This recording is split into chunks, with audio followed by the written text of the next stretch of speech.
He is often called the father of modern conservatism, President Ronald Reagan.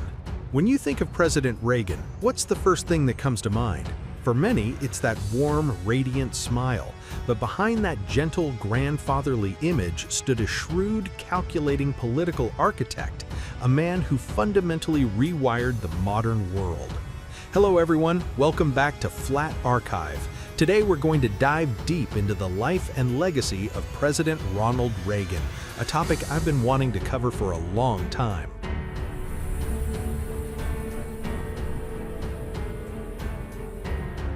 As you probably know, President Reagan started out as an actor. However, he wasn't exactly an A-list superstar who guaranteed massive box office hits. In fact, during his prime, he was often considered more of a B-movie actor. But he was fiercely dedicated to social issues within Hollywood and improving the rights of his fellow actors, eventually serving as the president of the Screen Actors Guild, or SAG. And when you think of President Reagan, there's naturally another person who comes to mind. That would be First Lady Nancy Reagan. Nancy was also a former actress. Perhaps owing to their Hollywood roots, their first encounter and subsequent romance unfolded exactly like a scene from a movie. They first crossed paths in 1949, while Reagan was serving as the president of SAG. This was right when the Red Scare and McCarthyism were just beginning to sweep across America, creating intense paranoia about communism. Rumors were swirling that many actors in Hollywood had communist ties, and there was actually a blacklist of names suspected of having communist sympathies. One day, a woman named Nancy Davis came to see Reagan, the Guild president. She came to plead her case, feeling incredibly wronged. She told him, "My name is on this blacklist, but I have absolutely no interest in communism. In fact, I despise it. There's another actress with my exact same name who is involved with communist groups, and I'm being unfairly mistaken for her. Please clear my name from this list, otherwise my acting career is completely over." She begged him for help. Reagan listened carefully to her story and thankfully managed to get Nancy Davis's name removed from the blacklist. This incident sparked a deep romance between the two, and after dating for 3 years, they finally tied the knot. It seems they remained passionately in love for the rest of their lives. You can really tell they were soulmates. Years later, both of them would confess that their lives were completely turned upside down after meeting the other. Today, President Reagan is seen as the spiritual pillar of the American conservative movement and the Republican Party. But did you know that he actually started out as a Democrat? Up until the 1950s, he was a registered card-carrying member of the Democratic Party. Then in 1954, he became the host of a radio and television program called the General Electric Theater. This show featured quite a few of the biggest actors of the time. General Electric must have thought highly of him as a host because they gave him the massive role of serving as their corporate spokesperson and brand ambassador. He began touring the country representing GE, giving speeches and interacting with the public. This period turned out to be a major turning point in his life. Some days he'd visit GE factories to speak and chat with blue-collar workers on the floor, and other days he'd have deep conversations with top corporate executives at fancy banquets. By meeting Americans from all walks of life, he learned how to communicate with them and gained a deep understanding of their day-to-day realities. These accumulated experiences ultimately became the catalyst that propelled him into politics. An interesting fact is that he absolutely hated flying, so he mostly took the train when touring the country. During those long, bumpy train rides, he read extensively and wrote a lot of his own material, and gradually his political ideology shifted from the Democrats to the Republicans. Eventually, during the 1960 presidential election, he refused to support his own party's nominee, John F. Kennedy, and instead officially endorsed Republican candidate Richard Nixon. Later, in the 1964 election, he delivered a supporting speech for staunch conservative Republican Senator Barry Goldwater of Arizona, who was running against incumbent Democratic President Lyndon B. Johnson. This endorsement speech sent shockwaves across the nation. Even today, you often see rising politicians in the U.S. become national stars overnight through a single keynote speech at a national convention. The most famous example would be former President Barack Obama, who took the stage at the 2004 DNC to support John Kerry. Similarly, Reagan took the podium for Barry Goldwater, and through this legendary address, historically known as the speech, or a time for choosing, he exploded in popularity, becoming a national conservative icon overnight. Riding this political momentum, he successfully served as the governor of California from 1967 to 1975. During that time, he made 2 runs for the White House, but unfortunately tasted defeat in the Republican primaries. But finally, in 1980, he secured the GOP nomination and won a landslide victory against Democratic incumbent Jimmy Carter, who was struggling with a poor economy, proudly entering the White House as the 40th President of the United States.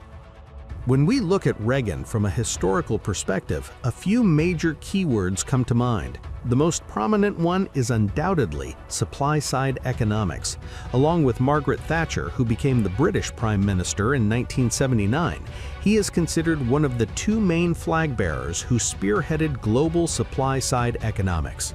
Scholars often refer to the remarkable growth of the stagnant Western economy driven by the policies of these 2 leaders as the Reagan-Thatcher Revolution. Following the Great Depression in the 1930s and World War II, the size and power of governments, including the U.S., grew to an unprecedented scale. When national crises like massive disasters or devastating wars occur, governments naturally step in and exercise strong authority, and their power and size tend to remain inflated long after the emergency ends. As a result, government spending took up a massive chunk of national income. The so-called Keynesian economic approach, characterized by high taxes, sprawling welfare programs, and deep government intervention in the market, dominated the global economy for a long time. However, any economic policy that leans too far in one direction is bound to develop fatal flaws. As governments became too bloated and bureaucratic, their economic policies started to run inefficiently. Snowballing deficits and crushingly high tax rates put the brakes on private enterprise, leaving the overall economy sluggish and lifeless. Supply-side economics emerged as the breakthrough solution to these very limitations. In truth, neoliberal economics was already being theoretically championed by brilliant minds, from Friedrich Hayek of the Austrian school to Milton Friedman, the giant of the Chicago school. It's more accurate to say that Ronald Reagan and Margaret Thatcher boldly translated these scholars' neoliberal theories into real-world politics and policies at the White House and 10 Downing Street. Their policies were all about maximizing free market autonomy. They drastically slashed unnecessary government regulations, privatized inefficient state-owned enterprises, and scaled back bloated welfare programs. Most importantly, they drastically cut corporate taxes so businesses could invest and operate more actively. These measures were the very foundation of neoliberal economics. As I mentioned earlier, pushing any economic policy too hard in one direction inevitably brings side effects. They haven't been able to escape harsh criticism that the fallout of neoliberal policies led to severe wealth inequality and drastically worsened the gap between the rich and the poor. Nevertheless, during that era, Prime Minister Thatcher earned massive respect in the UK for curing the so-called British disease, an epidemic of chronic strikes and slow growth. President Reagan, too, resurrected an American economy that had become incredibly unstable following the oil shocks. In particular, Reaganomics, which supported the Fed's tight monetary policies to successfully crush killer inflation, was incredibly popular and widely supported by the American public at the time. But for those in the conservative camp who idolize Reagan, there is something they praise just as often as his economic policies: his tough and uncompromising foreign policy. People often say, thanks to Reagan's strong leadership, the Soviet Union collapsed and the Eastern Bloc socialist states were dismantled. Of course, if we look strictly at historical facts, the fall of the Berlin Wall, the symbolic end of the Eastern Bloc, happened in 1989, and the USSR wasn't officially dissolved until 1991. So these monumental events didn't actually take place while Reagan was sitting in the Oval Office. However, many experts agree that Reagan provided the crucial catalyst that made this massive shift in world history possible. Countless political scientists and historians analyze it like this: it was indeed the Reagan administration's uncompromising hardline pressure campaign that pushed the Soviet Union to its systemic limits, leading to its collapse. The logic is that the hair-trigger military standoff between the US and the Soviets, along with the astronomical American-led arms race, drove the Soviet economy to the brink of bankruptcy. Unable to withstand the pressure, the regime simply had to fold. Naturally, Russian scholars have a slightly different take.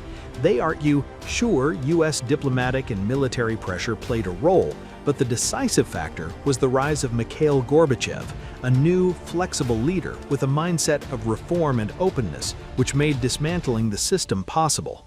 Reagan's core foreign policy doctrine can be summed up in one phrase: peace through strength.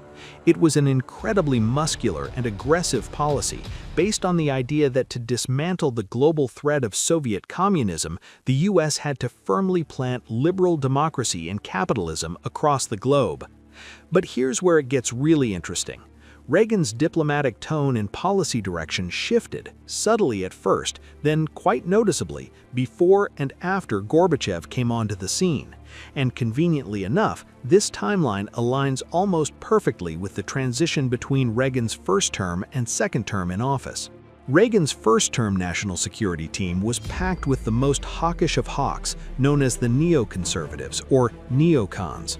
Because of this, his first term was characterized by a barrage of uncompromising, ultra-hardline rhetoric. This was the era when he bluntly dubbed the Soviet Union the evil empire on the record, and when he announced the Strategic Defense Initiative, famously dubbed Star Wars by the media. To put the SDI Star Wars program simply, it was a radical concept. If the Soviets fired a nuclear weapon like an ICBM, the US would intercept and destroy it in outer space using orbiting satellites or laser weapons. Announcing plans for a space-based missile defense shield in the early 1980s, before computers were even mainstream, made the press and the public think, is this some absurd plot from a Hollywood sci-fi movie? They slapped the Star Wars label on it with a mix of mockery and sheer disbelief.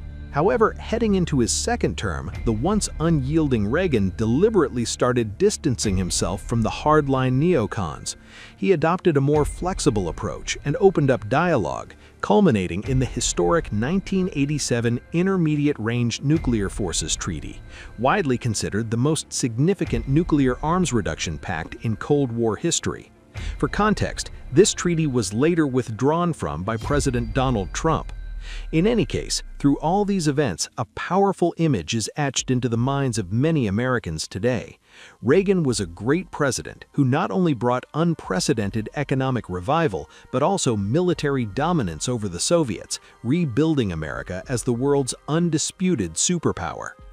As a side note, I often wonder if Donald Trump's true political role model was actually Ronald Reagan. I'm sure you all vividly remember President Trump's core campaign slogan in the 2016 election. It was, of course, "Make America Great Again." But if we rewind to 1980, do you know what Ronald Reagan's official campaign slogan was during his first presidential run? Surprisingly, it was, "Let's make America great again." Of course, no matter how revered Reagan is as a great president, it's impossible to say his legacy is completely free of dark chapters or blemishes. As mentioned earlier, there are certainly vocal critics of the extreme economic polarization caused by supply-side economics and the various social side effects that stemmed from the aggressive privatization of key national industries. But above all, the most devastating scandal to strike a blow against the moral authority of the Reagan administration was the Iran-Contra affair. This wasn't just a scandal, it was a constitutional crisis where the US secretly sold weapons to Iran, a designated enemy nation under a strict arms embargo, and then illegally funneled the dirty money from those sales to fund the right-wing Contra rebels fighting to overthrow the left-wing Sandinista government in Nicaragua. Because it was a completely illegal covert operation lacking congressional approval, Washington was turned upside down when it broke, creating a crisis so severe that talks of impeaching President Reagan were genuinely on the table. However, lower-level National Security Council staff, led by Lieutenant Colonel Oliver North, eventually fell on their swords, claiming they acted alone. Reagan dodged the bullet by maintaining plausible deniability, stating he knew absolutely nothing about the illegal diversion of funds. There was also a tendency among the newly conservative American public to intentionally turn a blind eye, rationalizing, "There's no way our beloved, good-natured President Reagan would have directly ordered such a terrible illegal operation." But whatever the truth may be, this scandal undeniably went down in history as a dark chapter that left a permanent stain on the Reagan administration's moral standing. Now, I'd like to share an important political behind-the-scenes story about President Reagan that isn't as widely known to the public. Many people who follow American politics have asked me this question. Today, the Democrats champion civil rights for Black Americans and minorities, while Republicans take a conservative stance. But when exactly did the two parties completely flip their positions on race? It's a fair question because the president who achieved the greatest milestone in U.S. history, the emancipation of the slaves, was Abraham Lincoln, a member of today's conservative Republican Party. Of course, political ideologies don't shift overnight, they evolve slowly over a long period. But there are still a few decisive historical events that acted as clear inflection points.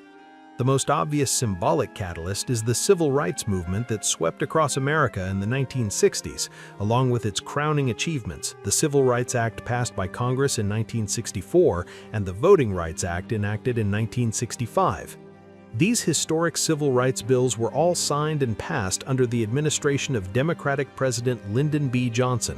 Actually, the Civil Rights Act was something his predecessor, President John F. Kennedy, had been actively preparing in coordination with Black civil rights leaders, but his tragic assassination in Dallas prevented him from seeing it through.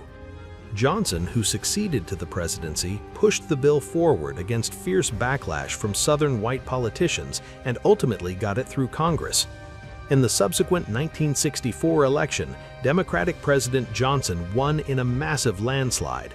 His Republican opponent in that race, backed by conservatives furious over the passage of the Civil Rights Act, was the previously mentioned Senator Barry Goldwater of Arizona. It's a bit of a stretch to outright label Senator Goldwater a blatant, bone-deep white supremacist racist. However, he fiercely argued that the power of the federal government must never be allowed to overbearingly suppress and interfere with the inherent authority of individual state governments.